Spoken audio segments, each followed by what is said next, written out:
Hello everyone, welcome to Swami Vivekananda Institute. I am your educator Meghna Shrivastava. So we were discussing the CSIR net JRF life sciences syllabus और already start हो चुकी है unit cellular organisation या फिर cell biology जिसे बोलते हैं। Already बहुत सारी क्लासेस जा चुकी हैं जो कि प्लेलिस्ट में अवेलेबल हैं। आप जाकर के प्लेलिस्ट में सारी जो क्लासेस हैं सेल बायोलॉजी की कंप्लीट यूनिट का मैंने स्लाइड्स आपको दिए हैं, कंप्लीट डिस्कशन है, आप जा करके एक्सेस कर सकते हैं प्लेलिस्ट से। और आज का जो टॉपिक है it is vesicular transport part two it means part 1 already जा चुका है, आप उसके वीडियोस जाइए क्योंकि मैं यहाँ पर जो पार्ट 2 स्टार्ट करूंगी वो मैं पार्ट 1 के ही आगे से स्टार्ट करूंगी। पार्ट 2 वापस से मैं बेसिक्स नहीं बताऊंगी इस क्लास में। हम सेल बायोलॉजी पढ़ रहे हैं और पूरा सिलेबस कवर कराऊंगी मैं। इस जो अपकमिंग एग्जाम आपका जून में एग्जाम होने वाला है 2024 में, तो उस एग्जाम के लिए जितने भी यूनिट्स हमारे हैं मैं ऑलरेडी सारे यूनिट्स कवर कराऊंगी और ऑलरेडी हमारी सेल बायोलॉजी की यूनिट स्टार्ट हो चुकी है। सो बिफोर डिले करने से पहले स्टार्ट करते हैं वेसिकुलर ट्रांसपोर्ट पार्ट 2। ठीक है, वेसिकुलर ट्रांसपोर्ट पार्ट 2। ओके, सो हमने क्या डिस्कस किया था कि कैसे कोई प्रोटीन जो कि ईआर के मेम्ब्रेन पे बन रही है, ईआर के मेम्ब्रेन पे एंडोप्लाज्मिक रेटिकुलम के मेम्ब्रेन पे जो मेम्ब्रेन बाउंड राइबोसोम है वो जो प्रोटीन बनाते हैं, ठीक है, जो कि ईआर के ल्यूमेन में आता है, ठीक है, ईआर के ल्यूमेन में आता है, वो प्रोटीन का आगे क्या डेस्टिनेशन है ना, ये चीज हम डिस्कस कर रहे हैं वेसिकुलर ट्रांसपोर्ट। अब ये जो प्रोटीन हमारे ईआर के ल्यूमेन में आता है ये ईआर से गोल्जी में जाता है, गोल्जी एपरेटस, ठीक है, गोल्जी एपरेटस में जाता है एंड गोल्जी एपरेटस से ये कहाँ जा सकता है, प्लाज्मा मेम्ब्रेन में या फिर एंडोसोम से ये फर्दर लाइसोसोम में ट्रांसपोर्ट होगा। सो ये जो ट्रांसपोर्टेशन का प्रोसेस है इसको हम बोलते हैं वेसिकुलर ट्रांसपोर्ट। ठीक है, क्या बोलते हैं, वेसिकुलर ट्रांसपोर्ट। ऑलरेडी बहुत सारे प्रोटीन ट्रांसपोर्ट के प्रोसेसेस डिस्कस हो चुके हैं, ये क्या है, वेसिकुलर ट्रांसपोर्ट। तो ऑलरेडी हमने डिस्कस किया है, लास्ट जो पार्ट 1 अपलोडेड था, पार्ट 1 में हमने क्या देखा था कि किस तरीके से प्रोटीन जो है ईआर से गोल्जी में जाता है एंड गोल्जी से आगे जाता है थ्रू ट्रांसपोर्ट वेसिकल्स के टाइप्स डिस्कस हो चुके थे, कौन से कोटेड वेसिकल्स होते हैं, कौन सी कोटिंग होती है, ये ऑलरेडी डिस्कस्ड है। ठीक है, सो आज क्या डिस्कस कर रहा है मैं कि ये जो ईआर से गोल्जी की तरफ जाता है, अगर एक छोटा सा रिविजन करें जो लास्ट पढ़ाया था उसका। सो ईआर से गोल्जी की तरफ जो ट्रांसपोर्ट वेसिकल जाता है प्रोटीन को ले करके, ठीक है, प्रोटीन को हमने क्या बोला था, कार्गो, है ना, प्रोटीन मैक्रोमोलिक्यूल कुछ भी बोल सकते हैं बट यूजुअली प्रोटीन ही बोलते हैं। तो वो जो ट्रांसपोर्ट वेसिकल होता है उसके ऊपर जो कोटिंग होती है वो होती है कॉप2 की, है ना, कॉप2 की कोटिंग होती है और वेसिकल को बोलते हैं कॉप2। ठीक है, जो वेसिकल बड होकर के कहा जाता है, ईआर से गोल्जी में जाता है, राइट। अब जो गोल्जी से फर्दर जो वापस से ईआर की तरफ आता है उसको बोलते हैं कॉप1 वेसिकल्स जो होते हैं, कॉप1 की कोटिंग होती है, कॉप1 प्रोटीन की कोटिंग होती है अराउंड द ट्रांसपोर्ट वेसिकल्स और ये वेसिकल वापस से आकर के ट्रांसपोर्ट गोल्जी से वापस से प्रोटीन को ईआर के अंदर ले आकर के फ्यूज कर देते हैं, राइट। अब जो गोल्जी से प्लाज्मा मेम्ब्रेन की तरफ जाती है इसके ऊपर कोटिंग किसकी होती है, क्लैथरीन की। ठीक है, प्लाज्मा मेम्ब्रेन या फिर एंडोसोम की तरफ क्लैथरीन की कोटिंग होती है। तो ये 3 ट्रांसपोर्ट वेसिकल और फ्यूजन का प्रोसेस ऑलरेडी डिस्कस्ड है। So coming towards the today's topic आज का टॉपिक है transport from endoplasmic reticulum through the Golgi apparatus. ठीक है, तो एंडोप्लाज्मिक रेटिकुलम की तरफ ट्रांसपोर्ट कहां से, गोल्जी से। ठीक है, तो गोल्जी से जो वापस ट्रांसपोर्ट होता है कॉप1 वेसिकल के थ्रू, ये हमें डिस्कस करना है। ओके, सो स्टार्ट करते हैं। तो ये एक स्टार्ट करते हैं प्रोसेस को, इसी को हम क्या बोलते हैं, सेक्रेटरी पाथवे। ये जो प्रोटीन का ट्रांसपोर्ट वेसिकल के थ्रू होता है इसे क्या बोलते हैं, सेक्रेटरी पाथवे। ठीक है, this is how protein are secreted outside the cell और इन द लाइसोसोम। ठीक है, तो इस तरीके से सेक्रेट आउट होता है। सो फर्स्टली हमने क्या क्या देख लिया कि सेक्रेटरी पाथवे हमने देख लिया था कि ईआर से एंडोप्लाज्मिक रेटिकुलम से गोल्जी की तरफ जो प्रोटीन आते हैं हमने उसके बारे में देख लिया था। अब देखो बात ये करते हैं कि क्या गोल्जी की तरफ ईआर से गोल्जी तो जा रहा है ना, अब गोल्जी से आगे जाने वाला प्रोटीन क्यों वो वापस से पीछे आ रहा है ना। हम ये बात करने चाह रहे हैं कि ये गोल्जी से ईआर की तरफ कौन से प्रोटीन्स आते हैं। देखो क्या होता है ना कि कुछ प्रोटीन्स जो होते हैं जो कि ईआर के ही रेसिडेंट प्रोटीन है ना। रेसिडेंट मतलब ईआर के ही अपने खुद के प्रोटीन, ईआर के रेसिडेंट प्रोटीन है, ये पैसिवली जो है पैसिवली डिफ्यूज कर जाते हैं, पैसिवली ये डिफ्यूज कर जाते हैं कहां पर, ट्रांसपोर्ट वेसिकल में, जो कि ईआर से गोल्जी की तरफ जा रहा होता है। ठीक है, मतलब प्रोटीन ईआर के ही थे लेकिन पैसिवली उस वेसिकल में लोड हो गए जो ईआर से गोल्जी की तरफ जा रहा था। ठीक है, अब वो जो प्रोटीन है उनका काम तो ईआर में ही है ना, गोल्जी में तो है नहीं, वो प्रोटीन वापस से ईआर में आते हैं। सो ईआर रेसिडेंट प्रोटीन वापस से ईआर में आते हैं बाय द कॉप1 वेसिकल, है ना, कॉप1 वेसिकल। ये कॉप1 वेसिकल जो होता है, ट्रांसपोर्ट वेसिकल कॉप1, ये गोल्जी से बड होता है और ईआर में आकर फ्यूज हो जाता है। ठीक है, so protein that entered the ER and are destined for the Golgi apparatus और beyond are first package into कॉप2। सो हम ऑलरेडी डिस्कस कर चुके हैं कि प्रोटीन जो कि ईआर से गोल्जी की तरफ जाता है और आगे बढ़ जाता है, ठीक है, और फर्दर आगे प्लाज्मा मेम्ब्रेन में या फिर एंडोसोम लाइसोसोम में वो पहले पैकेज होता है एक ट्रांसपोर्ट वेसिकल में जिसका नाम था कॉप2 vesicle. Okay, to initiate their journey along the secretory pathway, protein that have entered the ER and are destined for Golgi apparatus or beyond a first package into COP2 vesicles। ठीक है, तो एक तरीके से पहले जो प्रोटीन है वो COP2 से गोल्जी की तरफ जाते हैं जिनको आगे जाना होता है। ठीक है, वो प्रोटीन्स की बात की जा रही है और वो ईआर के एग्जिट साइड से जाते हैं और वो ईआर का एग्जिट साइड मतलब ईआर के ही मेम्ब्रेन पे जहां पर राइबोसोम नहीं है वो वहां से बड होते हैं और जाकर के फ्यूज करते हैं कहां पर, गोल्जी एपरेटस में। ठीक है, तो ये एक स्टार्टिंग पॉइंट हो गया। सो हम देख सकते हैं यहाँ पर, आप देख सकते हो कि ये हमारा कॉप2 वेसिकल है, कॉप2 वेसिकल। ये जो कॉप2 वेसिकल है कहां से कोट हो रहा है, ये ईआर है, एंडोप्लाज्मिक रेटिकुलम, यहां से ये बड हो रहा है। ठीक है, इस तरीके से बड होते हैं, बड ऑफ, और फिर ये जाकर के फ्यूज कर जाते हैं कहां पर, गोल्जी में। अब ये देखो गोल्जी से, तो ये किसकी बात हो गई, जो ईआर से गोल्जी की तरफ जा रहे हैं। अब जो गोल्जी से वापस से ईआर की तरफ जा रहे हैं वो इस ब्लू कलर के कॉप1 में जाते हैं, है ना, कॉप1 वेसिकल में। ठीक है, ये कॉप1 ट्रांसपोर्ट वेसिकल और फर्दर जो है वो आगे जाते हैं। ठीक है, तो ये क्या हो गया कि ईआर से गोल्जी, ठीक है, ट्रांसपोर्ट वेसिकल कॉप2 में, और गोल्जी से वापस जाएंगे तो किसमें, कॉप1 में, है ना। ओके, तो ये हमारा क्या है कि इस तरीके से ईआर बना है, सिस गोल्जी, ट्रांस गोल्जी। ठीक है, हमने ऑलरेडी वी नो दैट कि जो ईआर की तरफ, जो गोल्जी एपरेटस जो ईआर की तरफ होता है, ईआर के पास में होता है, ये अगर ईआर है मतलब एंडोप्लाज्मिक रेटिकुलम, सो जो गोल्जी एंडोप्लाज्मिक रेटिकुलम के पास होता है उसको बोलते हैं सिस गोल्जी, है ना। और जो बाहर की तरफ होता है, ठीक है, प्लाज्मा मेम्ब्रेन या एंडोसोम की तरफ जो होता है उसे बोलते हैं ट्रांस गोल्जी, है ना। तो कहां से आता है प्रोटीन आता है ईआर से सिस गोल्जी में, फिर आएगा ट्रांस और फिर ट्रांस से आगे जाता है। तो इस तरीके से वेसिकुलर कौन कौन से वेसिकल्स है ये आपको पता चल गया। ठीक है, तो ये लास्ट क्लास में भी हमने यही चीज डिस्कस की थी। अब देखो यहाँ पर एक रेट्रीवल पाथवे, ठीक है, रेट्रीवल पाथवे मतलब जो प्रोटीन कहां से, ईआर से बड होकर के ईआर से ट्रांसपोर्ट वेसिकल के थ्रू, ठीक है, कॉप2 वाले ट्रांसपोर्ट वेसिकल के थ्रू कहां गया, गोल्जी में, है ना। अब वो गोल्जी से वापस से आएगा कहां पर, ईआर में। ठीक है, ये होता है हमारा रेट्रीवल पाथवे। ठीक है, रेट्रीवल पाथवे समझ में आ रहा है आपको, रेट्रीवल पाथवे जो आज हम डिस्कस करने जा रहे हैं, है ना।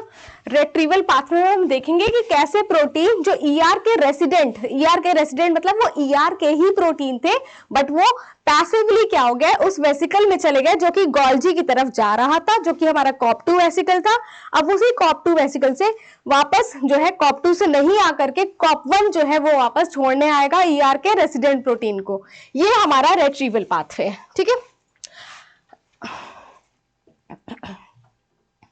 अब ये जो ईआर का रेट्रीवल पाथवे है, ठीक है, इसको एक्सप्लेन करने से पहले कुछ चीजों का मतलब समझ लें। ठीक है, जो प्रोटीन जो ईआर का रेसिडेंट प्रोटीन है, ईआर का रेसिडेंट प्रोटीन, ठीक है, ईआर रेसिडेंट प्रोटीन के ऊपर KDEL सीक्वेंस पाया जाता है। ठीक है, KDEL at the C terminal. KDEL क्या है, KDEL सिंगल लेटर कोड है for amino acid. Protein amino acids का बना है है ना। सो जो ईआर की तरफ आते हैं या ईआर वाले जो रेसिडेंट प्रोटीन्स होते हैं उनके ऊपर जो अमीनो एसिड्स ज्यादा पाया जाता है वो है हमारा लाइसीन, लाइसीन एस्पार्टेट, ग्लूटामेट और ल्यूसीन।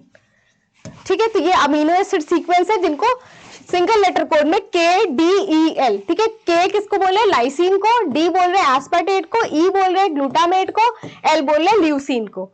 ठीक है, तो वो प्रोटीन जो ईआर के रेसिडेंट प्रोटीन है या ईआर के अंदर आते हैं वो प्रोटीन के ऊपर मतलब वो प्रोटीन जो है अमीनो एसिड्स जो सी टर्मिनल पे पाए जाएंगे। जैसे कि हमने बार बार देखा है कि जो प्रोटीन का एन और सी टर्मिनल होता है ना, प्रोटीन का एन सी टर्मिनल, एन जो है वो किसको बता रहा है, अमोनिया को, जो कि अमीनो एसिड का स्ट्रक्चर देखेंगे, एक तरफ अमोनिया एक तरफ कार्बोक्सिलिक एसिड होता है। सो कार्बोक्सिलिक एसिड सी टर्मिनल को, और ये फर्स्ट अमीनो एसिड और ये लास्ट अमीनो एसिड को बता रहा है। सो फर्स्ट अमीनो एसिड का अमोनिया और लास्ट अमीनो एसिड का कार्बोक्सिलिक एसिड। तो ये सी टर्मिनल्स पे क्या होता है, KDEL पाए जाते हैं। ठीक है, lysine, glutamate, lysine, aspartate, glutamate और ल्यूसीन। ठीक है, तो ये प्रोटीन माना जाता है किसके हैं, ईआर के हैं, है ना। ईआर के ऊपर ये सिग्नल सीक्वेंस पाए जाते हैं एट द सी टर्मिनल्स। ठीक है, सी टर्मिनल्स में पाए जाते हैं। अब ये जो प्रोटीन है ये कहां प्रेजेंट होंगे, ये प्रोटीन गलती से कहां चले गए, ये वाले जो प्रोटीन जो कि जिसके सी टर्मिनल्स पे KDL सीक्वेंस है ये गलती से गोल्जी में चले गए, पैसिवली डिफ्यूज कर गए। जब ER से गोल्जी की तरफ जा रहा था, है ना, ER से गोल्जी की तरफ गोल्जी वाला प्रोटीन जा रहा था या वो प्रोटीन जिसको लाइसोसोम में जाना वो जा रहा था, तब ये कुछ ER के खुद के प्रोटीन गलती से पैसिवली डिफ्यूज कर जाते हैं गोल्जी में। अब ये प्रोटीन जो है ये वापस से गोल्जी से ER में जाते हैं, ठीक है, बाय कॉप1 वेसिकल। यही हमारा रेट्रीवल पाथवे है और ये जो प्रोटीन होता है इसके सी टर्मिनल्स पे KDEL सीक्वेंसेस पाए जाते हैं। ओके, अब आपने ऑलरेडी मैंने सिस और ट्रांस गोल्जी के बारे में बताया। सो क्या होता है कि जो ट्रांस गोल्जी होता है, ट्रांस गोल्जी, ये जो ट्रांस गोल्जी है, ट्रांस गोल्जी के अंदर KDEL प्रोटीन से बाइंड करने वाले KDEL रिसेप्टर पाए जाते हैं, है ना, KDEL रिसेप्टर। जैसे कि अगर ये ट्रांस गोल्जी है, ट्रांस गोल्जी का एक पार्ट मैंने बनाया तो यहां पर रिसेप्टर प्रेजेंट है KDEL जो कि अपने KDEL वाले प्रोटीन से बाइंड कर रहे हैं। ठीक है, सो KDEL रिसेप्टर हो गया और ये KDEL प्रोटीन हो गया। ठीक है, ये ट्रांस गोल्जी की बात है। ट्रांस गोल्जी का जो pH होता है वो क्या होता है, स्लाइटली एसिडिक टाइप का होता है, 6.4 to 6.7, समवेयर वो इसके अराउंड होता है, 6.4 to 6.7, या फिर एसिडिक होता है, लेट्स से एसिडिक होता है ना, हम एसिडिक बोल देते हैं। तो ये जो यहाँ का जो pH है जो स्लाइटली एसिडिक है ट्रांस गोल्जी का, ये क्या है, ट्रांस गोल्जी, है ना। ट्रांस गोल्जी में कुछ रिसेप्टर्स पाए जाते हैं जिसको बोलते हैं KDEL रिसेप्टर, जिससे हमारा KDEL प्रोटीन बाइंड करेगा, क्योंकि यहाँ का pH कैसा है, लो pH है ना, एसिडिक pH है। क्या है, एसिडिक pH। ये जो एसिडिक pH है, ये जो एसिडिक pH है वो KDEL प्रोटीन की बाइंडिंग उसके रिसेप्टर से बढ़ा देता है। ठीक है, तो ये जो एसिडिक pH होता है ट्रांस गोल्जी का, ये इससे एफिनिटी इंक्रीज कर जाती है। अफिनिटी क्या होती है, अफिनिटी मतलब उनकी बाइंडिंग कैपेसिटी, है ना, उनकी बाइंडिंग कैपेसिटी बढ़ा देती है ना। तो KDEL प्रोटीन और उनके रिसेप्टर की बाइंडिंग कैपेसिटी कहां बढ़ गई, ट्रांस गोल्जी में बढ़ गई, है ना। तो KDEL प्रोटीन कौन से प्रोटीन थे, जो ER के हैं, लेकिन ट्रांस गोल्जी में आ गए थे गलती से। ठीक है, ट्रांस गोल्जी में KDEL प्रोटीन के रिसेप्टर्स प्रेजेंट है, एसिडिक एनवायरनमेंट होने की वजह से उनकी बाइंडिंग एफिनिटी बढ़ गई और KDEL प्रोटीन ने अपने रिसेप्टर से बाइंड कर लिया। ओके, अब यहाँ पर क्या हुआ कि हमारा प्रोटीन जो था ट्रांस गोल्जी से सिस की तरफ आएगा और फिर वापस से कहां आ जाएगा, ER में, है ना, ER में आ जाएगा। ER मतलब एंडोप्लाज्मिक रेटिकुलम। कैसे आएगा, कॉप1 से, कॉप1 ट्रांसपोर्ट वेसिकल के थ्रू आ जाएगा। ठीक है, टीवी का मतलब, टीवी मत समझना, टीवी का मतलब क्या है, ट्रांसपोर्ट वेसिकल। ठीक है, ट्रांसपोर्ट वेसिकल से आ जाएगा, KDEL रिसेप्टर हमारा आ गया। ठीक है, KDEL रिसेप्टर आ गया, अगेन यहाँ ब्लू से ही दिखा दे रही हूं मैं, KDEL रिसेप्टर, और उसका प्रोटीन आ गया कहां पर, ट्रांसपोर्ट वेसिकल के थ्रू आया, फ्यूज कर गया कहां पर, ईआर में, क्योंकि ईआर का ही प्रोटीन था। अब यहाँ पर पीएच कितना होता है, न्यूट्रल पीएच होता है। ईआर के अंदर न्यूट्रल पीएच होता है। ये जो न्यूट्रल पीएच है, इससे जो केडीएल प्रोटीन है उसकी केडीएल रिसेप्टर के लिए अफिनिटी क्या हो गई, कम हो गई। ठीक है, तो जो केडीएल वाले प्रोटीन थे, जो ईआर के ही प्रोटीन थे, उनकी और उसके रिसेप्टर से बाइंड करने की अफिनिटी लो न्यूट्रल पीएच में कम हो जाती है। न्यूट्रल पीएच में कम हो गई तो क्या होगा, एफिनिटी कम हो गई, मतलब बाइंड नहीं कर पाएंगे, है ना। तो प्रोटीन हमारा ईआर में अलग हो जाएगा रिसेप्टर से। सो ईआर का प्रोटीन कहां आ गया, ईआर में आ गया, है ना, क्योंकि यहाँ की बाइंडिंग एफिनिटी क्या है, कम है, क्योंकि क्या है, पीएच न्यूट्रल है। लेकिन एसिडिक पीएच था कहां पर, ट्रांस गोल्जी में, इसीलिए बाइंडिंग एफिनिटी ज्यादा थी और यहाँ पर रिसेप्टर ने बाइंड कर रखा था अपने प्रोटीन से, और ट्रांसपोर्ट वेसिकल कॉपवन वेसिकल के थ्रू ईआर में आया। ईआर में न्यूट्रल पीएच था जिसकी वजह से अफिनिटी कम हुई और रिसेप्टर ने अपने प्रोटीन को छोड़ दिया। ठीक है, और हमारा ईआर का रेसिडेंट प्रोटीन ईआर के अंदर आ गया और ईआर क्या हो गया, खुश हो गया। So, जोक्स अपार्ट, क्या हुआ, ईआर का रेसिडेंट प्रोटीन ईआर के अंदर आ गया। ठीक है, ये ही हमारा रेसिडेंट है और इसी को समझना था, जो कि मैंने समझा दिया। ठीक है, अब इससे एक बात और पता चली, इससे क्या एक बात पता चली कि जो केडीएल रिसेप्टर है वो दोनों जगह पाए जा रहे हैं, गोल्जी में भी और ईआर में भी। तो अगर क्वेश्चन आता है कि केडीएल रिसेप्टर कहां पाया जाता है, तो आंसर क्या होगा, दोनों जगह पाया जाता है ना, क्योंकि ये लेके गया तो वहां भी इसने प्रोटीन को छोड़ा, वहां भी प्रेजेंट है और यहां भी प्रेजेंट है, राइट। दूसरा क्या आपको क्वेश्चन पूछ सकता है कि केडीएल रिसेप्टर को बनाता कौन है ना, केडीएल रिसेप्टर को सिंथेसाइज कहां होता है। तो हम जानते हैं कि रिसेप्टर जो है एक तरह से प्रोटीन का ही फॉर्म है, और कहां सिंथेसाइज होगा, ईआर के ऊपर, जो एंडोप्लाज्मिक रेटिकुलम के ऊपर राइबोसोम प्रेजेंट होते हैं, वो प्रोटीन बना रहे होते हैं, है ना। तो ईआर ही हमारा सिंथेसाइज भी कर रहा है, क्या, केडीएल रिसेप्टर। ठीक है, तो इस तरीके से हम देख सकते हैं कैसे रेट्रीवल पाथवे पूरा मैंने एक्सप्लेन कर दिया है, पॉइंट वाइज एकदम अच्छे से। अब आपको क्या करना है, आपको पॉइंट्स पढ़ने हैं। तो चलिए यहाँ पर डिस्कस करते हैं रेट्रीवल पाथवे के क्या क्या पॉइंट्स हैं। The KDL retrieval pathway only partially explain how ER resident proteins are maintained in the ER. तो ये जो केडीएल पाथवे है ये बता रहे हैं कि कैसे ईआर रेसिडेंट प्रोटीन ईआर में आता है।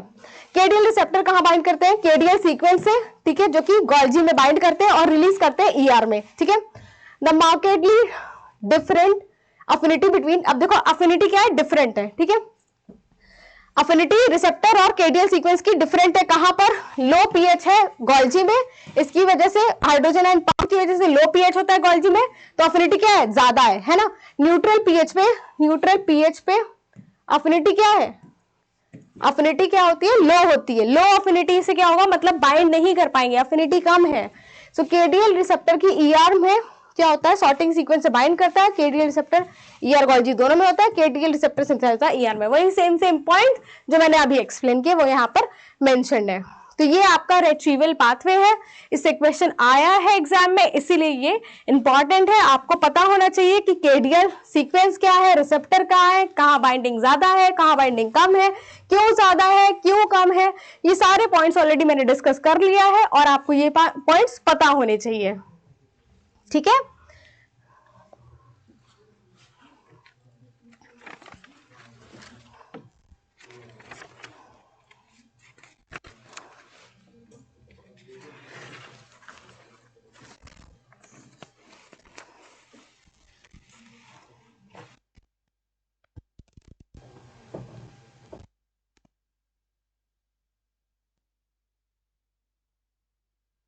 अब देखो आगे बढ़ते हैं। ठीक है, ये आप ऑलरेडी मैंने बता दिया, चलो आगे बढ़ते हैं।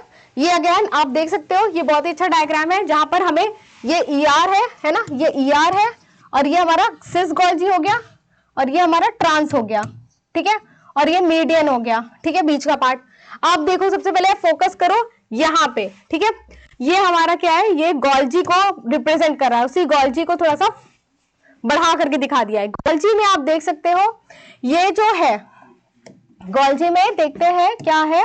ओके, सो ये ग्रीन कलर का जो है ये हमारा केडीएल रिसेप्टर है ना, केडीएल रिसेप्टर है जो कि गोल्जी में बाइंड कर रखा है अपने केडीएल सीक्वेंस वाले प्रोटीन से, केडीईएल सीक्वेंस प्रोटीन से, ठीक है, इसने बाइंड कर रखा है, ठीक है। सेम चीज यहां पर भी केडीएल रिसेप्टर ने अपने प्रोटीन से बाइंड कर रखा है। ये क्या है यहाँ पर, कॉप1, कॉप1 आप देख सकते हो, कॉप1 यहाँ पर कोटिंग होगी और ये कॉप1 वेसिकल में केडीएल रिसेप्टर बाइंड होकर के कहां पर आए, ईआर की तरफ आएंगे। ईआर में यहाँ पर अफिनिटी कम थी तो प्रोटीन क्या हो गया, अलग हो गया रिसेप्टर से, ठीक है, अफिनिटी कम होने की वजह से, न्यूट्रल पीएच की वजह से, और इस तरीके से हमारा रिट्रीवल पाथवे होता है। तो ये बहुत ही अच्छे डायग्राम से यहाँ पर एक्सप्लेन है रिट्रीवल पाथवे, कैसे गोल्जी से ईआर रेसिडेंट प्रोटीन वापस ईआर में आता है through the KDL receptor and binding to the KDL sequences. चलिए आगे बढ़ते हैं। अब देखिए बात ये हो गई कि कैसे ईआर से गोल्जी में आए प्रोटीन, पार्ट 1 में मैंने डिस्कस किया है, वीडियो अपलोडेड है, जाके देख लेना। आज क्या बताया, रिट्रीवल पाथवे, कैसे गोल्जी से ईआर वाले प्रोटीन वापस जाते हैं जो गलती से आ गए। अब मैं बताऊंगी आपको कि जो गोल्जी से आगे जाने वाले प्रोटीन है, जो कि एंडोसोम में जाते हैं, लाइसोसोम में जाते हैं, वो कैसे जाते हैं, ठीक है। तो लाइसोसोम के प्रोटीन कैसे जाते हैं, अभी तक हमने जितने भी क्लासेस प्रोटीन सॉर्टिंग की है, हमने सिग्नल सीक्वेंस की बात की है कि सिग्नल सीक्वेंस होते हैं जिससे रिसेप्टर बाइंड करता है और प्रोटीन को लेकर के जाता है उनके खुद के ऑर्गेनल में। लेकिन जो हमारा लाइसोसोम है, यहां पर कोई सिग्नल सीक्वेंस नहीं प्रेजेंट होता है।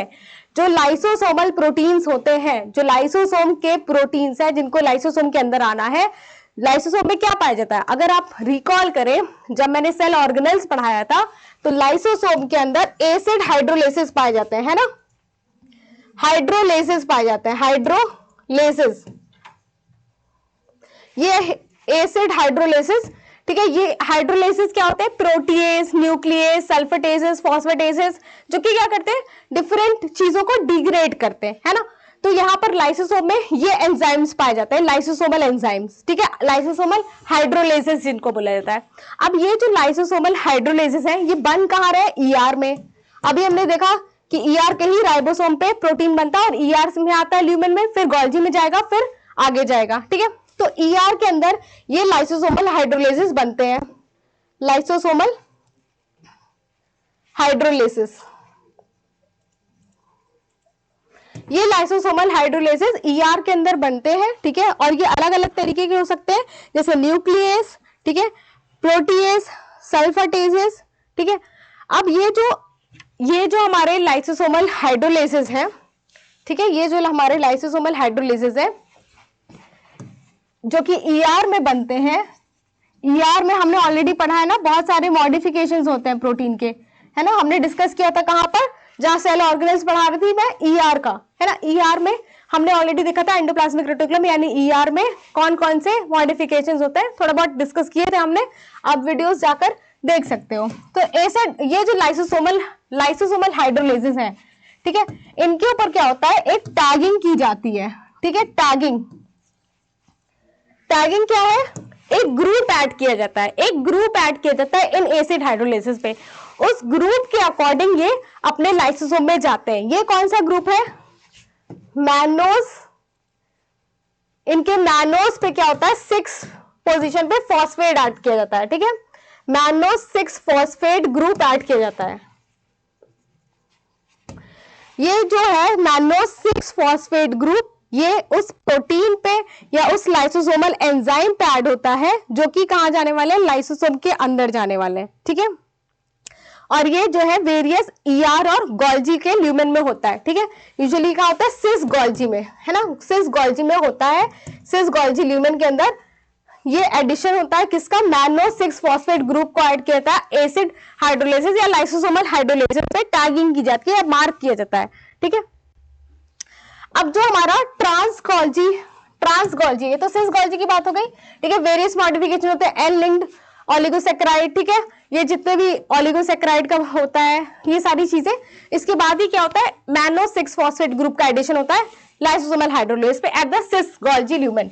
जो ट्रांस गोल्जी है, ट्रांस गोल्जी के में क्या होता है, ये जो मैनो 6 फॉस्फेट है इनका रिसेप्टर पाया जाता है ना, मैनो 6 फॉस्फेट रिसेप्टर कहां पाया जाता है, ट्रांस गोल्जी के अंदर मैनो 6 फॉस्फेट रिसेप्टर प्रेजेंट होता है। और यहाँ का जो ट्रांस गोल्जी का पीएच ऑलरेडी मैंने बताया क्या है, 6.4 to 6.7, स्लाइटली यहाँ पर हल्का सा एसिडिक पीएच है जहां पर मैनो 6 फॉस्फेट रिसेप्टर प्रेजेंट है। ये जो मैनो 6 फॉस्फेट रिसेप्टर है ये अपने मैनो 6 फॉस्फेट ग्रुप वाले लाइसोसोमल एंजाइम से बाइंड करेंगे, है ना। ट्रांसगोल्जी के अंदर, ट्रांसगोल्जी अगर मैं ये बना रही हूँ ट्रांसगोल्जी, तो आप इमेजिन करो कि ट्रांसगोल्जी के अंदर जो कि एसिडिक पीएच है, तो यहाँ पर जो मैनो 6 फॉस्फेट वाले रिसेप्टर है, मैनो 6 फॉस्फेट रिसेप्टर बाइंड करेंगे अपने लाइसोसोमल एंजाइम से, उसी एंजाइम से बाइंड करेंगे जिसके ऊपर मैनो 6 फॉस्फेट ग्रुप ऐड है। सो मैनो 6 फॉस्फेट लाइसोसोमल एंजाइम्स, ठीक है। ये एक तरीके का क्या है,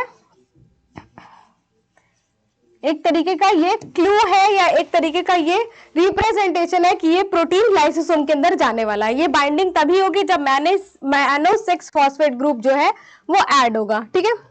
अब ये जो रिसेप्टर है यहाँ पर, ठीक है, रिसेप्टर के पास ऑलरेडी हमने ये भी चीज देखी है कि ये जो रिसेप्टर है यहाँ पर कोटिंग होगी एडाप्टर प्रोटीन के साथ क्लैथरीन की, ठीक है, और धीरे धीरे ट्रांसगोल्जी से क्लैथरीन कोटेड, ठीक है, क्लैथरीन कोटेड वेसिकल में ऐड होकर के ये मैनो 6 फॉस्फेट रिसेप्टर जो है वेसिकल के फॉर्म में अपने प्रोटीन के साथ ऐड होके, जिसके ऊपर मैनो 6 फॉस्फेट ग्रुप था, कहां बढ़ेंगे, गोल्जी बढ़ेंगे ये एंडोसोम की तरफ, ठीक है।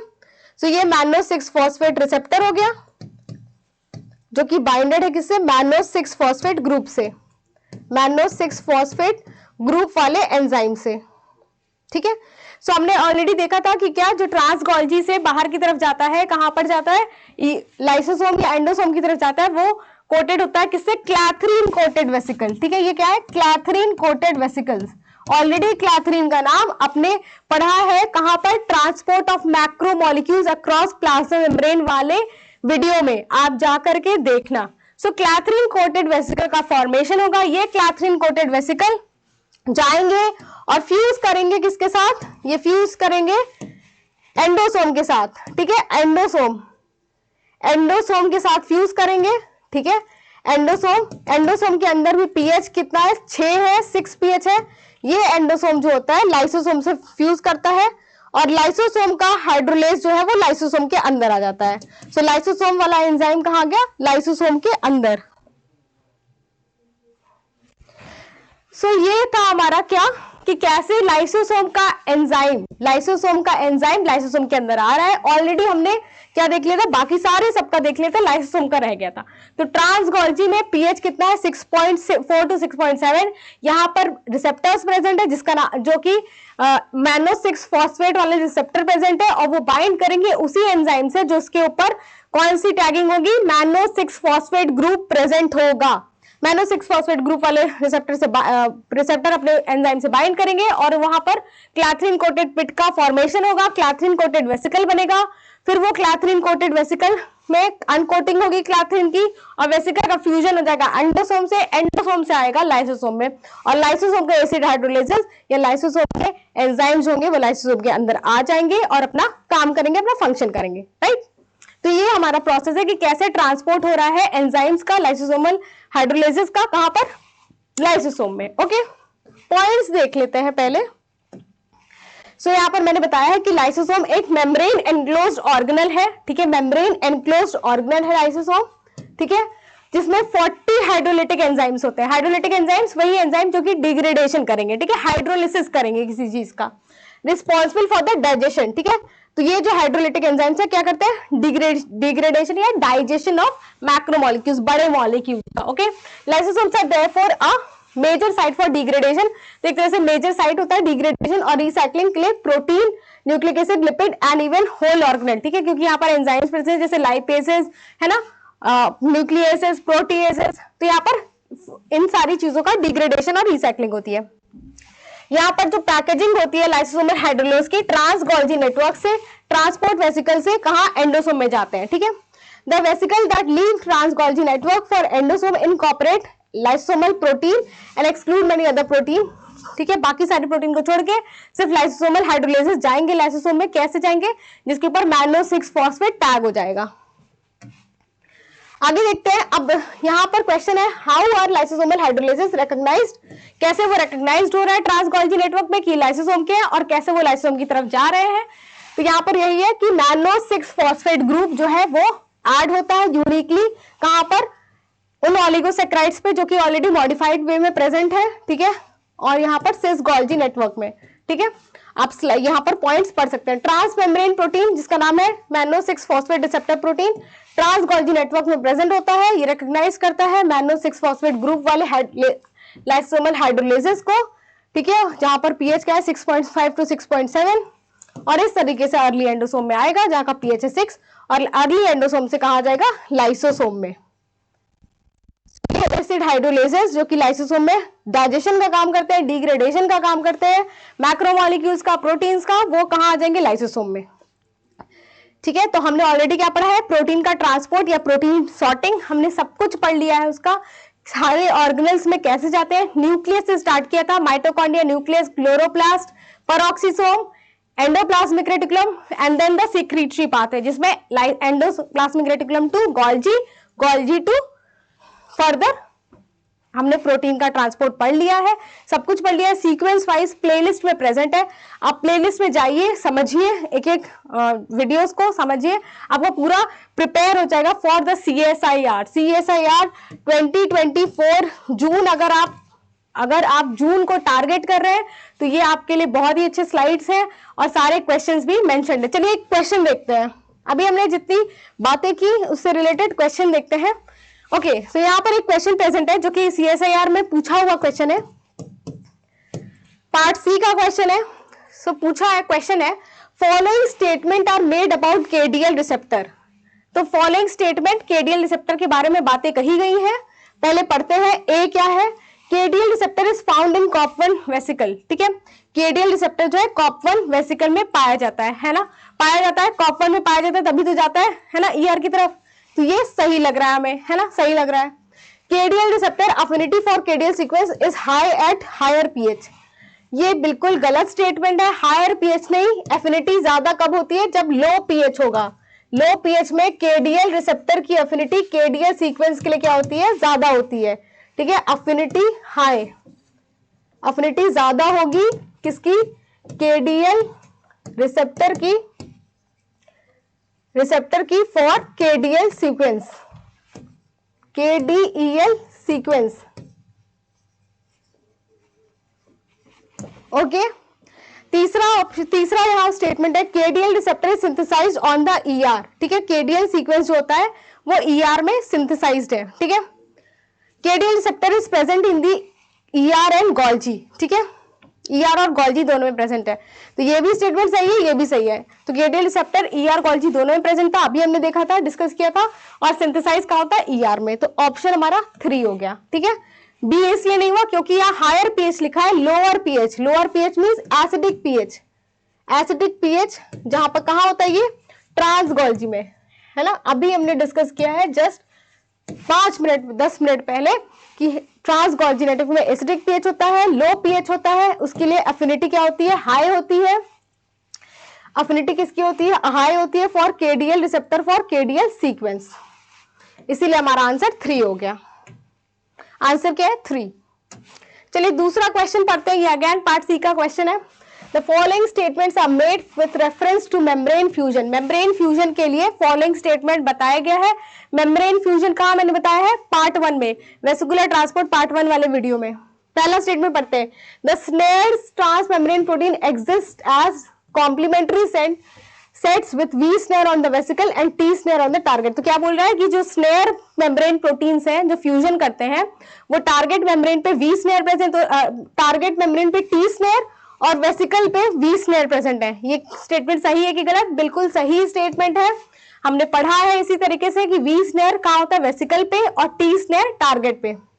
दूसरा पढ़ते हैं, the V snare is usually composed of 3 polypeptide and T snare is single polypeptide chain. बिल्कुल गलत स्टेटमेंट है, क्यों, क्योंकि V snare जो होता है वो सिंगल पॉलीप्रोटीन का होता है और T snare 3 पॉलीपेप्टाइड का, यहाँ पर उल्टा लिखा है ना, इसलिए ये गलत है। सी ऑप्शन पढ़ते हैं, the V snare and the T snare protein are a pair interact by a helical domain possessed by the 2 proteins resulting in the formation of stable 2 helix bundle। तो ऐसा 2 हेलिक्स बंडल के form में नहीं present होता है। D पढ़ते हैं, membrane fusion is catalysed by energy that is freed when the interacting helices wrap around each other to pull the membrane facing together concurrently squeezing of water। तो यहाँ पर फ्यूजन का पूरा स्टेटमेंट है कि किस तरह से फ्यूजन होता है और वाटर का स्क्वीजिंग आउट होता है। ठीक है, तो ये स्टेटमेंट बिल्कुल सही है, ऑप्शन हमारा ए एंड डी है। ठीक है, आप बी वाले स्टेटमेंट को तुरंत कैंसिल कर सकते थे, बचा था सी डी और ए डी, है ना, और ए हमें कंफर्म था, ए 100% सही है। तो ऐसे भी इस क्वेश्चन को कर सकते हैं कि सीधे आप ए आपको सही लग रहा है, बाकी बी वाले गलत है। ठीक है, और सी स्टेटमेंट का भी सेंस नहीं बन रहा है, हमने ऐसा कुछ नहीं पढ़ा है, तो A and D is the correct option. ठीक है, तो ये 2 क्वेश्चन मैंने आपको करा दिया जो कि हमारे वेसिकुलर ट्रांसपोर्ट से पूछा था।